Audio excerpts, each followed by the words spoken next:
Hello friend, আমাদের YouTube channel reach to God সেন্ডে আপনাদের সকলকে স্বাগত জানাই। আপনারা জানেন আমাদের এই চ্যানেলে বিভিন্ন ধরনের মানসিক চাপ, মানসিক অশান্তি এবং মানসিক অস্থিরতার বিভিন্ন দিক নিয়ে আমরা আলোচনা করি। বিশেষত যেই সব দিকগুলো দেখবেন সচরাচর আলোচনা হয় না, কিন্তু বেশিরভাগ মানুষ সেই সমস্যার মুখোমুখি হতে হয় জীবনে। আমরা সেই সব সমস্যাগুলোকে একটু বেশি করে তুলে ধরি, যেগুলো সচরাচর আলোচনায় পাওয়া যায় না। আর আপনারা জানেন মানসিক চাপ বেড়ে গেলে মানুষের আত্মহত্যার মতো ঘটনা ঘটে গিয়ে থাকে। আর এই ধরনের দুর্ঘটনা থেকে যাতে আমরা বেঁচে যেতে পারি বা কারো জীবনে না ঘটে, তারই কিছুটা আমরা প্রয়াস চালিয়ে যাই। আজকে সেরকমই একটি খুব সাধারণ কমন বিষয় নিয়ে আলোচনা করব। ভালো সন্তান কখনো ভালো স্ত্রী হতে পারে না। এটা কিন্তু আপনি ঠান্ডা মাথায় ভেবে দেখুন বা বাস্তব পরিস্থিতিটা ভেবে দেখুন। এখানে কিন্তু কোনো পুঁথিকথা বা কোনো মনি ঋষির কথা শুনতে হবে না। আপনি বাস্তব পরিস্থিতিতে একটু ভেবে দেখুন বা একটু উদাহরণগুলো আপনার আশেপাশে লক্ষ্য করে দেখুন।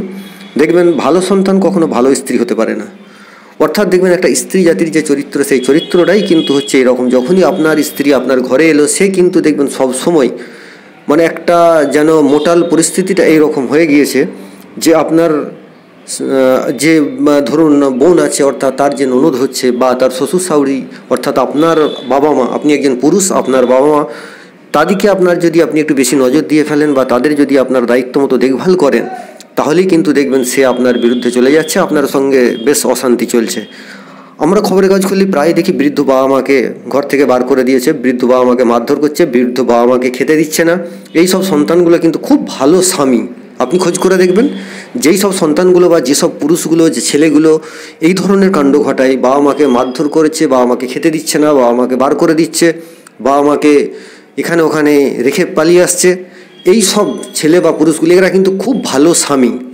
অর্থাৎ আজকের পরিস্থিতিটা যদি একটু ভালো করে লক্ষ্য করেন এবং আমি যেটা বলছি যদি বাস্তবের সঙ্গে মিলিয়ে দেখেন, তাহলে কিন্তু এটা অর্থাৎ এখানে তেল আর জল দুটো কিন্তু এক হবে না, হয় তেল নাহলে জল, যে কোনো একটা। আর যদি তেল জল এক করতে হয় তাহলে সে রান্নার মতো করতে হয়। রান্নার সময় তেল আর জল এক করলে কি হয়, তাকে আগুনে ফুটোতে হয়। অর্থাৎ সেখানে যদি আপনি একদম খুব কঠোর হন, তাহলে দেখবেন দুটোই ঠিক থাকবে, নাহলে কিন্তু আপনি ঠিক রাখতে পারবেন না। অর্থাৎ এটা যদি আপনি মনে করেন দুজনকে ঠিক রাখবো, আপনি কোনো দিনই পারবেন না। আপনাকে এবার পরিস্থিতিটা ভাবতে হবে। আপনাকে যে বড় করেছে, যার জন্য আপনি বড় হয়েছেন, বা আপনাকে এই যে আপনার সম্পত্তি, আপনার অর্থ, সমস্ত কিছু দেখবেন আপনি যে জায়গাটায় আছেন, সেই যে ভিটে মাটি, সমস্ত কিছু আপনার বাবা মা আপনার জন্যই কিন্তু করেছে, আপনার জন্য নির্দ্বিধাই করেছে, কিন্তু কোনো ধরনের কন্ডিশন রাখেনি। তো আপনার বাবা মা যেখানে আপনার জন্য সম্পত্তি রেখে গেল, বাড়ি করে গেল, আপনার জন্য লেখাপড়া শিখিয়ে গেল, সব কিছু করে গেল, আপনি তার দিকে দেখবেন না যে স্ত্রী আপনার কাছে এসে অর্ডার করে যাচ্ছে, এই ছাড়া আমি খাই না, এই ছাড়া পড়ি না, আমার এটা চাই, ওটা চাই, এই এটা করো, সেটা করো, আপনি তার কথাটাকে বেশি প্রাধান্য দিবেন। হ্যাঁ, দেখবেন অনেক মহিলাদের প্রতি যারা দুর্বল মানুষ আছেন, তারা হয়তো বলবেন না, স্ত্রী অবহেলিত, পুরুষ যারা নির্যাতিত। কিন্তু আজকের পরিস্থিতি কিন্তু পুরোটাই উল্টো। আদালত থেকে শুরু করে সবটাই কিন্তু দেখবেন পুরুষের বিপক্ষে। সেখানে কিন্তু আপনি স্ত্রীর জন্য অনেক ধরনের আইন পাবেন, অনেক ধরনের সাহায্য পাবেন। আপনার স্ত্রী যদি আপনাকে ছেড়ে চলে যায় যে কোনো মুহূর্তে, আপনার কিচ্ছু করার নেই। আপনি কোনো খোরপোশ তো দূরের কথা, আপনাকে ঘুরিয়ে পয়সা খোরপোশ দিতে হবে। ভালো করে বুঝুন, আপনাকে খোরপোশ দিতে হবে আপনার স্ত্রী যদি আপনার করে এগেনস্টে কোনো অ্যালিগেশন করে। কিন্তু আপনি স্ত্রীর বিরুদ্ধে কিচ্ছু করতে পারবেন না। আর আপনি তার থেকে কোনো টাকাও আদায় করতে পারবেন না, কোনো ক্ষতিপূরণ, কোনো খোরপোশ কিচ্ছু আদায় করতে পারবেন না। তাহলে এবার ভাবুন, যেখানে স্ত্রীর কাছ থেকে কোনো কিছুই নেই, 90% সব কিছুই নেগেটিভ, আপনি স্ত্রীর সম্পত্তির ভাগ পাবেন না, কিন্তু আপনার সম্পত্তির ভাগ স্ত্রী পাবে, সবটাই স্ত্রীর পক্ষে।